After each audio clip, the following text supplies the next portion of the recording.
Hello and welcome to Sport for Business, where we are joined this morning by Ronan Ó Coisdealbha. He is the head of sport at TG4 and a proud sponsor for the 21st year of the TG4 Ladies All-Ireland Football Championship. You are very welcome to Sport for Business again, Ronan. Thank you very much, Rob. It's exciting to be here at the start of championship season. Does it have the same sense of thrill now as you're going into the 21st year of it? Yes, it does actually. It's hard to believe that this is the 21st year of TG4 sponsoring and broadcasting ladies football. So yeah, it does. We're really looking forward to the championship season beginning on Friday night, and it's huge. It's absolutely great that we have all these games, and I suppose it comes fresh off the back of the Leader Leagues, and we were lucky enough that we were able to broadcast 7 matches from the Leader Leagues. So it's been a busy few weeks with our ladies football coverage, but we are really looking forward to the championship. And it's as I said, it's hard to believe it's the 21st year, but all the plans have put in place. We're looking forward to the live broadcasting and to all the games that are ahead of us between now and the 5th of September when the finals are being played in Croke Park. One of the most challenging conversations that always exists when it comes to sponsorship and partnership is between the sporting body, the sponsor, and the broadcaster, so that you can get the maximum coverage. But covering off 2 of those legs of the stool must be a pretty good position for you to be in. What's the level of coverage that you're going to be bringing forward in 2021? So between in the next 2 months, we're going to have 13 live matches on our main linear channel.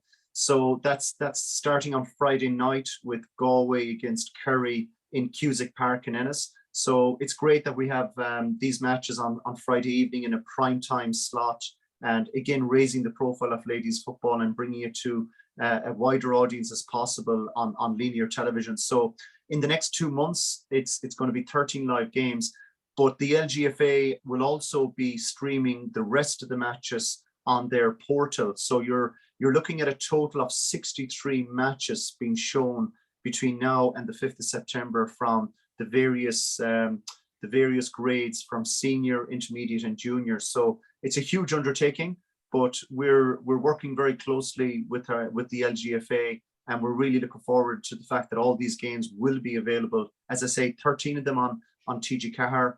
We'll also have highlights on Monday night, on our Monday night highlights show at 8 o'clock.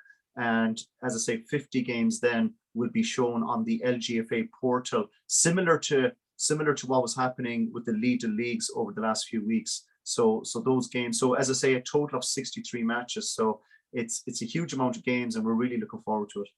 It really is. It's like every minute of every game of championship football is something which is wonderful for fans, for families, for everybody who wants to really get absorbed in the sport. But bringing it into the big box in the living room is that really important one as well. Interesting going back into those Friday nights. I remember kicking off the season last year. It was in or around Halloween, and great game to open it up. Is that Friday night slot going to be a part of this year's as well?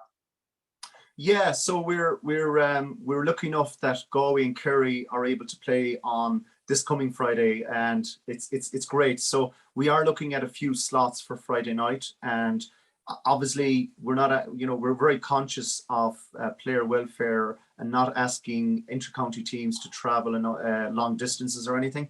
But I think at a time when putting matches in a primetime schedule is very important to raise the profile of the game. And I think some counties, it'll suit them to play on a Friday because it frees up their weekend for Saturday and Sunday. So there's some pros and cons there. But I think Friday night for us, as you said, last year, we had some really good games, starting with that Armagh-Tyrone game last Halloween, which was an absolute goal fest of a game. And it really raised the profile, and it got the championship last year off to a great start. So I'm hoping Galway and Kerry, no pressure on them, but I hope they come up with some good goals and a good game for us on Friday night to get our championship off to a flying start.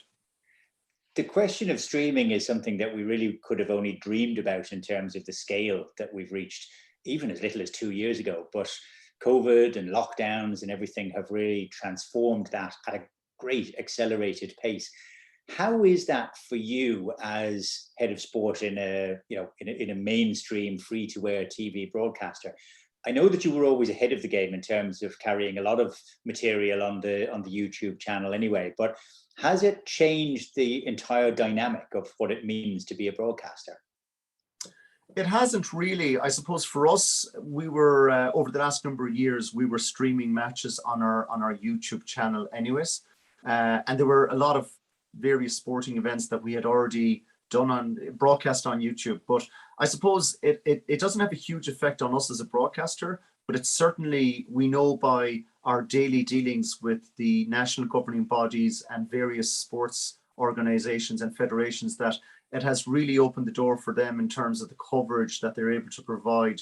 But it has definitely changed the game in terms of the coverage that everyone is getting now. And it's brilliant. I think it's has so many opportunities for everyone, because obviously at a time when spectators were not able to attend a match at a venue in person, the opportunities are there for people to see the games. And I think it's going to be interesting in the next few years what effect streaming is going to have on linear television and on our main channels. Like there's a very fragmented market out there with so many.